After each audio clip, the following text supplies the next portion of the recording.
Uma semana antes do 18º aniversário do meu neto, ele olhou nos meus olhos e disse: Vó, sabe qual seria o melhor presente de aniversário? A senhora morrer logo. Assim a gente finalmente podia dividir seu dinheiro. Aquelas palavras saíram da boca dele com a naturalidade de quem pede um copo d'água. Sem remorso, sem hesitação. Como se eu fosse apenas um obstáculo entre ele e uma conta bancária. Na manhã seguinte, antes do sol nascer, liguei para meu advogado e disse apenas 3 palavras: dissolva tudo agora. Em 48 horas, o patrimônio que levei 50 anos construindo foi completamente desfeito. Cada parente que esperava sua parte da herança foi deserdado. Cada centavo foi redirecionado. E então, em um sábado chuvoso de março, simplesmente desapareci. O que deixei em cima da mesa do quarto do Gabriel não foi dinheiro. Não foi pedido de desculpas. Foi algo que mudaria a vida dele para sempre, mas não do jeito que ele imaginava. Se você está me ouvindo agora, conta aí nos comentários de onde você está acompanhando essa história.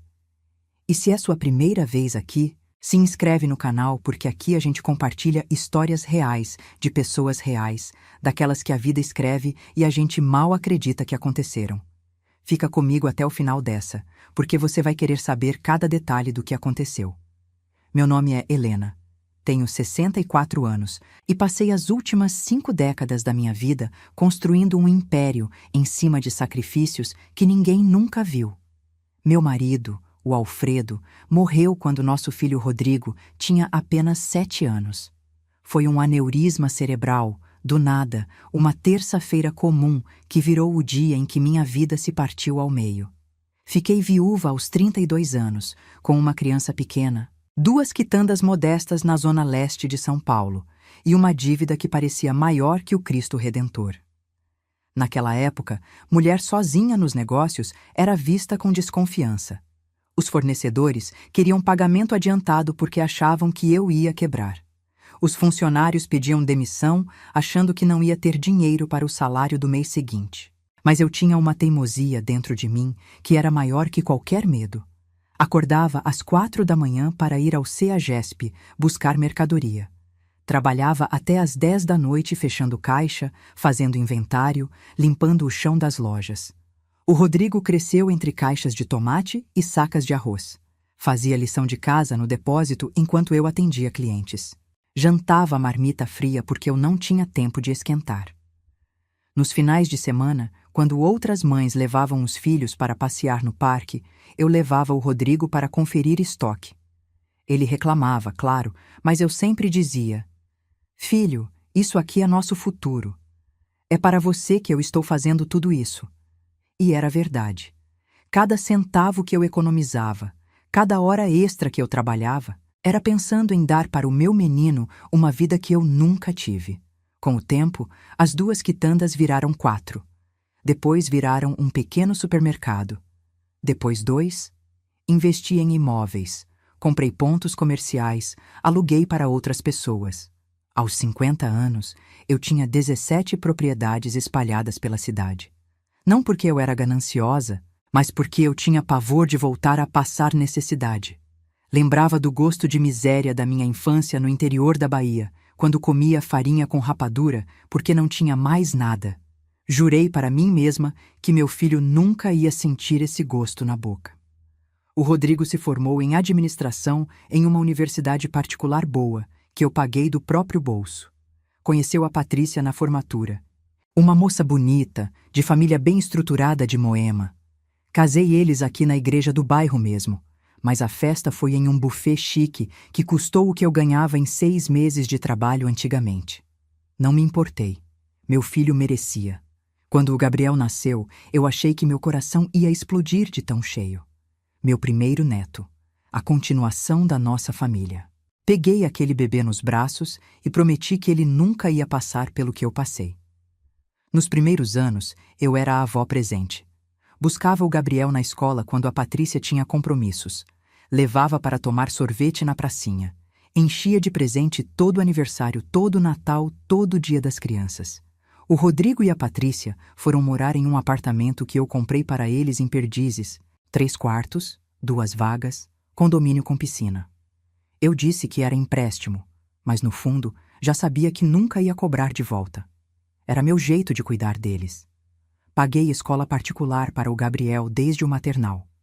Inglês, natação, judô, tudo o que ele quisesse fazer, a avó pagava. Mas conforme o Gabriel foi crescendo, comecei a notar umas coisas que me incomodavam. Ele tinha 7, 8 anos e já falava com as empregadas da minha casa com uma arrogância que me arrepiava.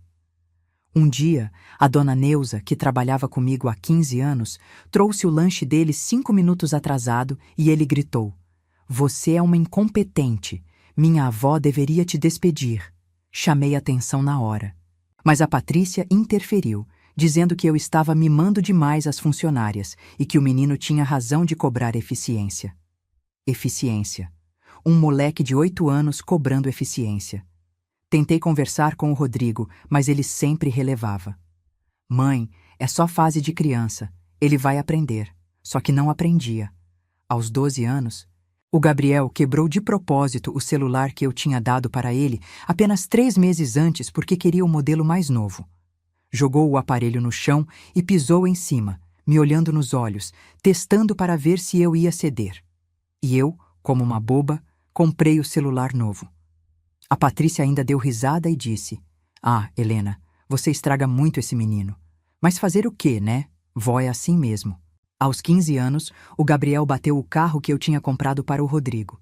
Estava sem carteira, pegou escondido, bateu em um poste na Avenida Rebouças voltando de uma festa. Nem se machucou, graças a Deus, mas quando cheguei no local, ao invés de estar assustado ou arrependido, ele estava irritado.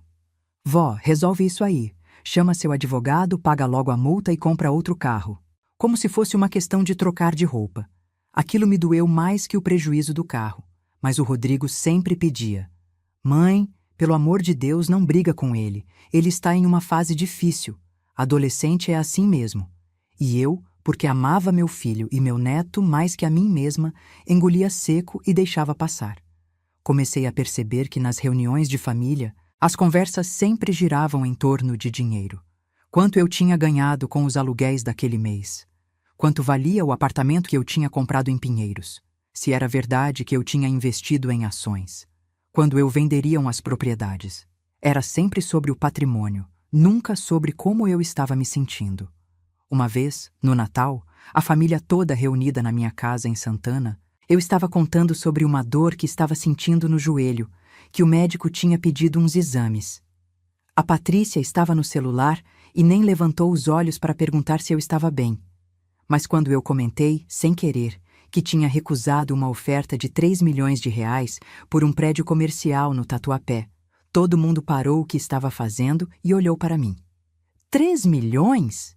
Mãe, você está louca? Por que recusou? Era isso.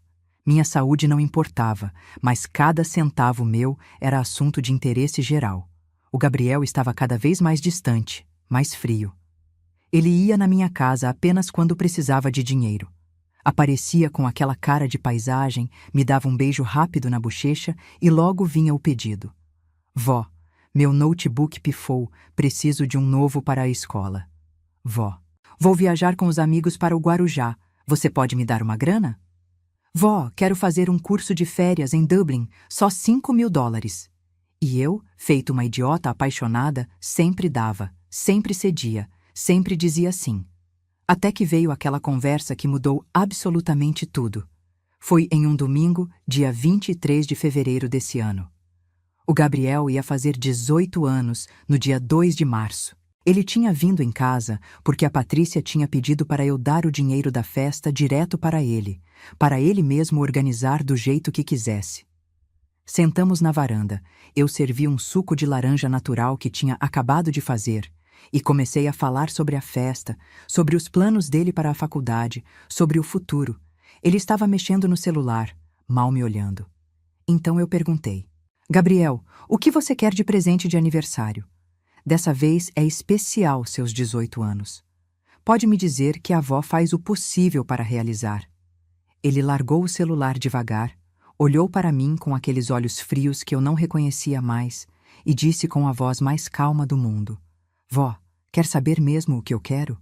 O melhor presente que a senhora poderia me dar seria morrer logo. Assim a gente finalmente podia dividir seu dinheiro e parar de ficar dependendo da sua boa vontade. A senhora já viveu bastante. Já está velha.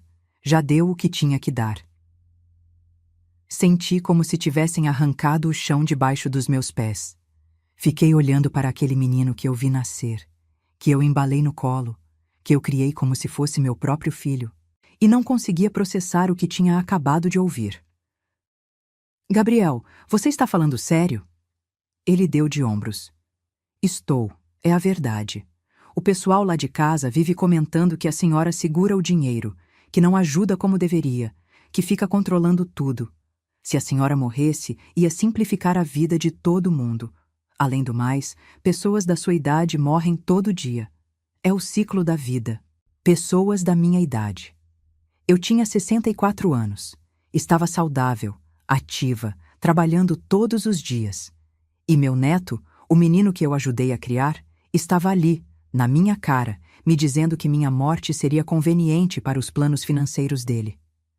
Senti uma náusea subir pela garganta. Sai da minha casa. Falei baixo, mas firme.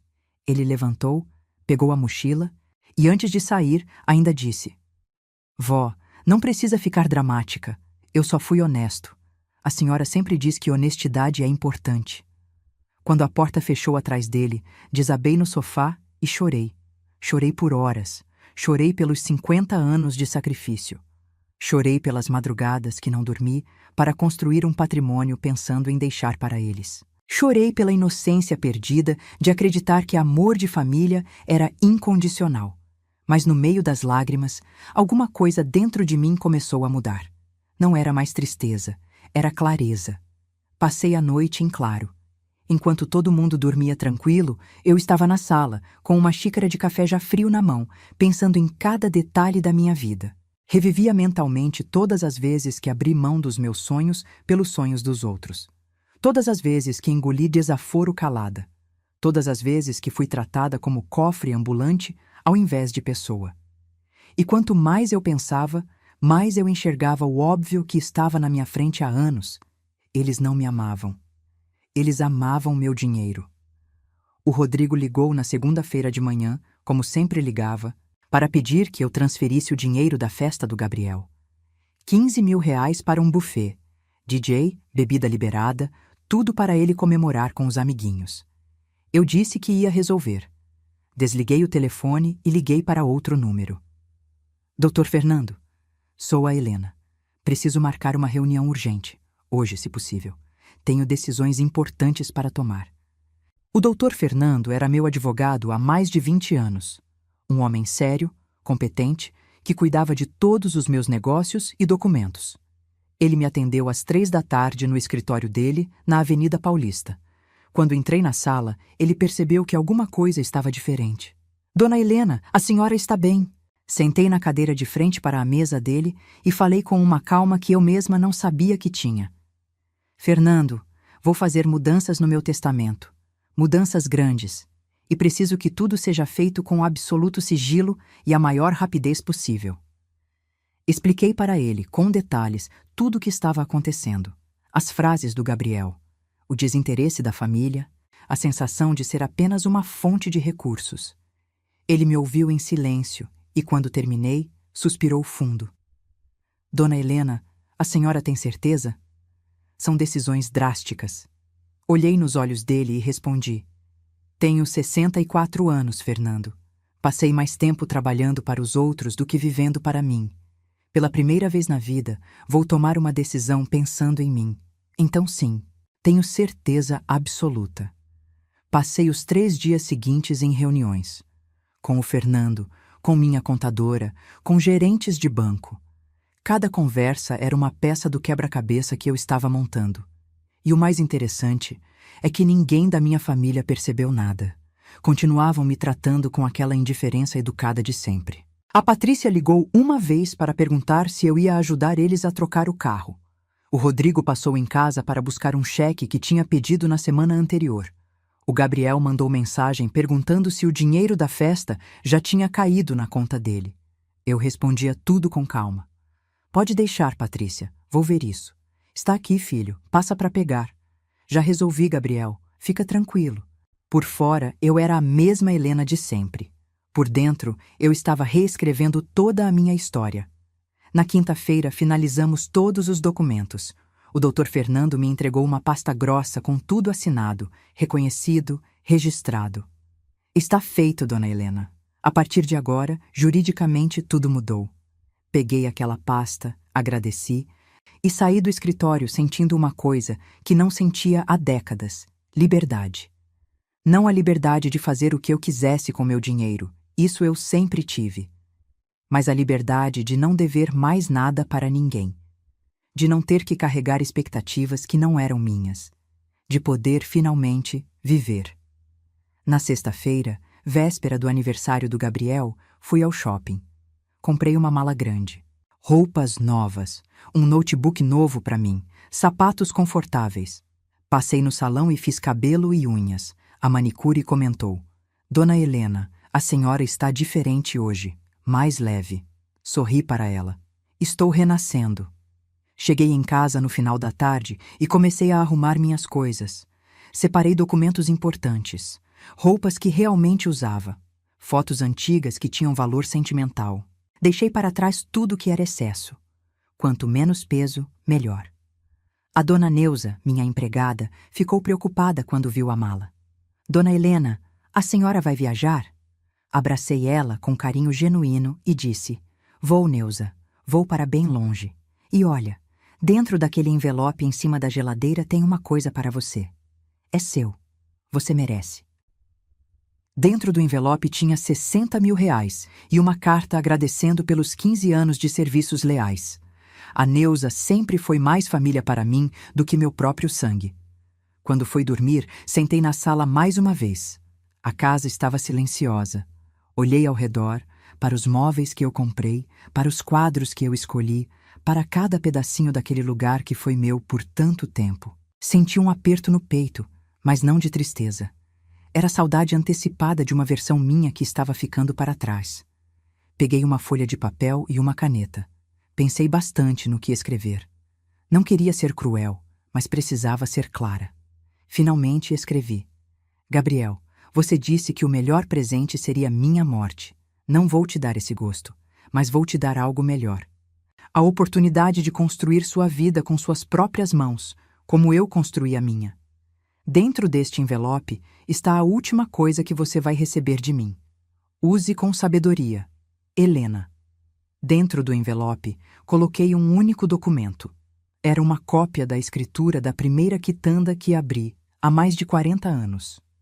A mesma que estava caindo aos pedaços quando comprei, que reformei com minhas próprias mãos, que me custou noites sem dormir e dias sem comer direito, mas que me ensinou tudo sobre sobrevivência, sobre luta, sobre o valor real das coisas. Junto, coloquei uma nota de R$50, a mesma quantia que eu tinha no bolso quando fiquei viúva. Deixei o envelope em cima da mesa do quarto dele, na casa que eu tinha comprado para o Rodrigo. Tinha uma cópia da chave ainda. Entrei em silêncio, às 5 da manhã de sábado, o dia do aniversário do Gabriel. Deixei o envelope bem visível e saí sem fazer barulho. Quando voltei para minha casa, peguei a mala que estava pronta e olhei uma última vez para tudo. Não senti vontade de voltar atrás, nem por um segundo. No caminho para o aeroporto, liguei para o Dr. Fernando. Pode executar tudo conforme conversamos. Ele confirmou. Está sendo feito neste exato momento, dona Helena. Boa sorte na sua nova vida. Desliguei e olhei pela janela do táxi. São Paulo acordando, o trânsito começando, a correria de sempre. Mas eu estava indo na direção contrária de tudo aquilo. Estava indo para o meu próprio encontro. Enquanto isso, lá no escritório do Fernando, as notificações estavam sendo enviadas. Para o Rodrigo, para a Patrícia, para o Gabriel, para cada primo, tio, sobrinho, que passava o ano inteiro me ignorando, mas que aparecia misteriosamente nas festas de final de ano, com conversas sobre investimentos e heranças. Todos eles receberam o mesmo documento. Uma notificação formal informando que o testamento da Helena Costa Silva havia sido completamente alterado. que todo o patrimônio acumulado seria destinado a instituições de caridade, projetos sociais e pessoas que realmente fizeram diferença na minha vida. A dona Neuza receberia uma casa quitada e uma pensão vitalícia. O seu João, porteiro do meu prédio, que sempre me ajudou a carregar compras e nunca pediu nada em troca, receberia um apartamento pequeno e recursos para a cirurgia do coração que ele precisava. A Luciana, funcionária do supermercado que sempre foi dedicada e honesta durante 20 anos, receberia uma bolsa de estudos integral para a filha dela fazer medicina. Pessoas que me trataram como gente, não como cofre. Quanto ao Rodrigo, Patrícia e Gabriel, eles receberiam exatamente o que me deram durante todos esses anos. Nada além de uma lição. Lição sobre consequências, sobre respeito, sobre amor verdadeiro versus interesse financeiro. O documento também informava que todos os imóveis que estavam em nome da família seriam vendidos. O apartamento de Perdizes onde eles moravam tinha 30 dias para ser desocupado. As mesadas seriam cortadas imediatamente. As contas que eu pagava, canceladas. Eles teriam que aprender a viver com os próprios recursos, do mesmo jeito que eu aprendi aos 32 anos, viúva e sem direção. Imagino a cara do Rodrigo quando abriu aquele documento. A Patrícia deve ter ficado vermelha de raiva. Mas foi a reação do Gabriel que eu mais quis ver, mesmo sabendo que nunca veria. Ele acordou no dia do aniversário dele, animado para a festa, esperando os 15 mil reais que eu tinha prometido. Entrou no quarto e viu o envelope. Deve ter pensado que era dinheiro. Abriu sorrindo. E encontrou uma escritura velha de 40 anos atrás e 50 reais. Deve ter ficado confuso primeiro. Depois deve ter chegado a notificação no celular dele. A mesma notificação que chegou para os pais. Foi aí que entendeu. Que a avó que ele desejou morta tinha, de fato, morrido. Mas não fisicamente. A Helena que se curvava, que cedia, que engolia desaforo, que comprava afeto com dinheiro, essa tinha morrido. E no lugar dela nasceu uma mulher livre. Eu estava a 12 mil metros de altitude quando as notificações chegaram. Dentro de um avião com destino a Lisboa. Primeira classe. Não porque eu precisava de luxo, mas porque depois de 5 décadas servindo aos outros, eu merecia um pouco de conforto. Pedi um vinho branco para a comissária e brinquei no celular. Bloqueei o número do Rodrigo, o da Patrícia, o do Gabriel. Bloqueei todos os parentes. Mudei meu número e dei apenas para o Dr. Fernando e para 3 amigas verdadeiras que fiz ao longo da vida. Uma delas, a Marisa, estava me esperando em Lisboa. Éramos amigas desde os 20 anos, quando trabalhávamos juntas em uma loja de tecidos no Brás. Ela tinha casado com um português e se mudado há 30 anos. Sempre me convidava para visitar, e eu sempre dizia que não tinha tempo. Finalmente, eu tinha todo o tempo do mundo. Quando desembarquei no aeroporto de Lisboa, ainda era de manhã. O sol batia diferente ali, mais amarelo, mais suave. A Marisa me esperava com um buquê de flores e aquele sorriso largo que eu lembrava da juventude. Nos abraçamos e ela disse: conseguiu. Finalmente conseguiu. Eu tinha contado tudo para ela durante esses anos. Todas as frustrações, todas as decepções. Ela sempre me dizia para eu colocar limites, mas eu nunca ouvi. Até que a vida me empurrou para o limite e eu não tive escolha. Consegui, Marisa. Me libertei. Ela me levou para o apartamento dela em Cascais, uma cidade litorânea a meia hora de Lisboa.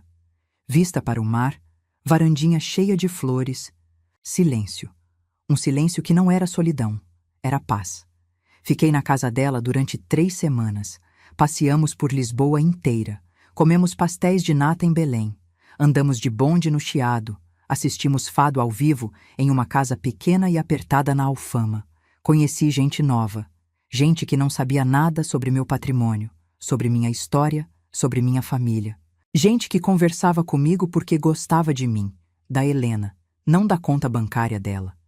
Um dia, tomando café em um terraço com vista para o Rio Tejo, a Marisa me perguntou: "Você se arrepende?" Pensei bastante antes de responder. Não, nem um pouco. Sei que as pessoas vão achar que fui radical, que fui cruel, mas sabe o que é mais cruel? Dedicar sua vida inteira para pessoas que te veem como meio, não como fim. Que celebram seu aniversário pensando na herança, não em você. Que te desejam morta aos 64 anos porque seu dinheiro é mais valioso que sua presença. Marisa segurou minha mão. Você fez o certo. E agora? Quais são os planos? Sorri. Viver. Finalmente. Viver. Nos meses seguintes, foi exatamente isso que fiz. Aluguei um apartamento pequeno em Lisboa, no bairro de Graça. Um quarto, sala, cozinha, banheiro. Simples, funcional. Meu. Comecei a fazer aulas de cerâmica, uma coisa que sempre quis aprender, mas nunca tinha tempo. Minhas mãos, que passaram décadas contando dinheiro e assinando contratos, agora moldavam argila. Criavam tigelas imperfeitas e vasos tortos, que eram os objetos mais bonitos que já produzi na vida. Entrei para um grupo de caminhada com senhoras portuguesas, todas aposentadas, todas com histórias de vida intensas, todas renascendo depois dos 60. Caminhávamos 5 quilômetros toda terça e quinta de manhã. Conversávamos sobre tudo, sobre filhos ingratos, sobre maridos que se foram, sobre sonhos adiados, mas principalmente sobre recomeços. Uma delas, a dona Fernanda, me disse uma vez: Helena, sabe qual é a maior mentira que contam para as mulheres? Que depois dos 60 a vida acabou. Mentira! A vida começa quando a gente decide que nossa existência importa mais que a expectativa dos outros. Fiz amizade com o dono da padaria da esquina, o senhor Antônio. Todo dia eu comprava pão fresco e a gente conversava sobre futebol, sobre política, sobre a vida. Ele não fazia ideia de quem eu era no Brasil. Para ele, eu era apenas a brasileira simpática que gostava de pão de centeio. E era libertador ser vista assim, sem etiquetas, sem história, só presente. Comecei a escrever também. Comprei um caderno bonito em uma papelaria antiga e passei a anotar meus pensamentos. Não era diário, eram reflexões sobre como passei tanto tempo construindo um legado para os outros que esqueci de construir uma vida para mim. Sobre como confundi amor com sacrifício. Sobre como permiti que me tratassem mal em nome da família. Enquanto isso, no Brasil, o caos estava instalado. O doutor Fernando me mandava relatórios quinzenais sobre o andamento de tudo. O Rodrigo tentou entrar com processo questionando minha sanidade mental.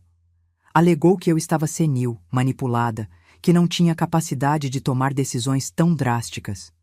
O juiz pediu avaliação psiquiátrica e os médicos que me examinaram antes de eu viajar confirmaram que eu estava perfeitamente lúcida e capaz. Processo negado. A Patrícia foi até o cartório onde o testamento estava registrado e fez escândalo. Gritou que era injustiça, que eles tinham direitos, que era crueldade deixar o filho sem herança. O tabelião, com toda a paciência do mundo, explicou que herança não é direito quando a pessoa está viva, que eu tinha total liberdade para fazer o que quisesse com meu patrimônio e que tudo estava dentro da mais perfeita legalidade. O Gabriel tentou me ligar centenas de vezes dos números dos amigos, de orelhões, de telefones desconhecidos, mandou e-mails, mensagens por redes sociais, todas com o mesmo tom. Primeiro raiva, depois chantagem emocional, depois pedido de desculpas desesperado. Uma das mensagens dizia: Vó, eu errei. Falei aquilo sem pensar. Eu amo a senhora. Por favor, volta. A gente precisa conversar. Mas eu conhecia bem aquele jogo. Não era amor, era desespero financeiro. Era o medo de ter que trabalhar, de ter que ralar, de ter que construir algo do zero, como eu construí. Li todas as mensagens, mas não respondi nenhuma. Não por vingança, mas porque não havia mais nada para ser dito. Algumas pontes, quando queimam, não devem ser reconstruídas. É melhor deixar as cinzas e seguir por outro caminho. O Rodrigo conseguiu meu novo número não sei como. Ligou um dia, 6 meses depois da minha partida. Atendi. A voz dele estava diferente, cansada. Mãe, até quando vai durar isso? Até quando a senhora vai nos punir? Respirei fundo. Rodrigo, isso não é punição, é consequência. Você criou seu filho para me ver como banco. Sua esposa nunca me viu como sogra, me viu como investidora. E você, meu filho, em algum momento entre sua infância e sua vida adulta, esqueceu que eu também sou gente, que também tenho sentimentos, que também mereço respeito. Ele tentou argumentar. Disse que sempre me amou, que sempre foi grato. Eu o interrompi. Rodrigo, você me amava ou amava o que eu proporcionava? Porque amor de verdade não fica em silêncio quando um filho deseja a morte da avó. Amor de verdade não mede afeto pelo tamanho do cheque. Você teve 50 anos para demonstrar amor verdadeiro. Escolheu demonstrar interesse. Houve um silêncio longo do outro lado da linha. Depois, a voz dele chorosa. E agora, mãe, como a gente fica? Olhei pela janela do meu apartamento em Lisboa. Via as crianças brincando na pracinha em frente. Casais de idosos caminhando de mãos dadas. A vida acontecendo sem drama, sem dor. Agora você aprende a viver com suas próprias pernas, filho. Do mesmo jeito que eu aprendi quando seu pai morreu. Do mesmo jeito que eu te ensinei, mesmo que você não tenha percebido. Eu não vou mais estar aí para segurar sua mão, mas torço para que você descubra, como eu descobri, que a gente é mais forte do que imagina. Desliguei o telefone. Bloqueei o número novamente. Chorei um pouco, não vou mentir. Não pela decisão que tomei, mas pelo filho que perdi em algum momento do caminho. Ou que talvez nunca tive realmente. Aquela foi a última vez que tive contato com minha família. Com o tempo, as tentativas deles de me encontrar foram diminuindo. A vida foi seguindo. A deles em São Paulo, a minha em Lisboa. Depois de 1 ano morando em Portugal, decidi fazer uma viagem que sempre sonhei. Peguei um trem para o sul da Espanha. Visitei Sevilha, Granada, Córdoba. Lugares cheios de história, de beleza, de vida pulsando em cada esquina. Em Granada, enquanto visitava o Palácio de Alhambra, conheci um senhor chamado Miguel. Espanhol, viúvo, aposentado, viajando sozinho pelo mundo. Conversamos durante horas, sentados em um jardim mourisco, cercados de fontes e flores. Ele me contou que a esposa tinha morrido 3 anos antes e que ele decidiu vender tudo e viver de experiências. Passei 40 anos trabalhando para garantir futuro confortável. Aí minha Mercedes morreu de câncer em 6 meses e eu percebi que futuro confortável não existe. Existe presente vivido ou presente desperdiçado. Aquelas palavras ressoaram tão fundo em mim. Trocamos contatos. Ele estava indo para Marrocos. Eu, voltando para Lisboa. Mas prometemos nos encontrar novamente. E nos encontramos. Miguel foi me visitar em Lisboa 2 meses depois. Jantamos em restaurantes charmosos. Andamos pela cidade conversando sobre filosofia barata de botequim e literatura que nenhum de nós dois entendia direito. Rimos muito. E quando ele segurou minha mão pela primeira vez, atravessando uma rua movimentada, senti uma coisa que não sentia há décadas, borboletas no estômago. Não era paixão desenfreada, era companheirismo. Era o encontro de 2 solidões que decidem se fazer companhia. Não moramos juntos. Cada um valoriza demais sua independência recém-conquistada para abrir mão dela. Mas passamos temporadas juntos. 1 mês eu vou para Madrid, onde ele mora. Outro mês ele vem para Lisboa. Viajamos juntos. Já fomos para a Grécia, para a Croácia, para a Holanda, lugares que eu só via em revista e achava que nunca conheceria. Cada viagem é uma descoberta. Não só do lugar, mas de mim mesma. Hoje, 2 anos depois de deixar o Brasil, posso dizer que sou feliz. Genuinamente feliz. Acordo sem peso nas costas. Tomo café da manhã olhando para o Rio Tejo. Passo minhas tardes moldando cerâmica ou lendo os livros que nunca tive tempo de ler. Minhas noites são de conversas com amigas, jantares simples, caminhadas pelo bairro. Não é uma vida de luxo. Vivo com uma fração do que tinha, mas vivo leve. E leveza é o maior luxo que dinheiro nenhum compra. Outro dia, a Marisa me perguntou se eu não sentia falta do Brasil.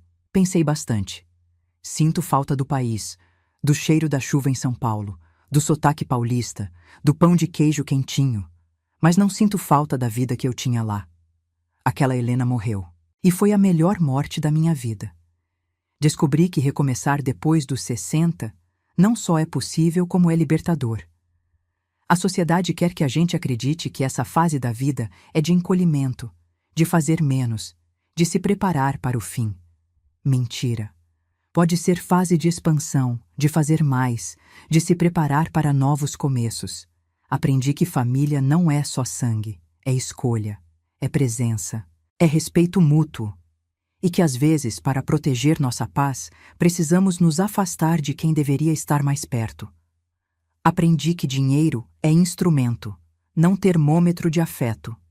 Que os anos que passei comprando amor me custaram muito mais que reais.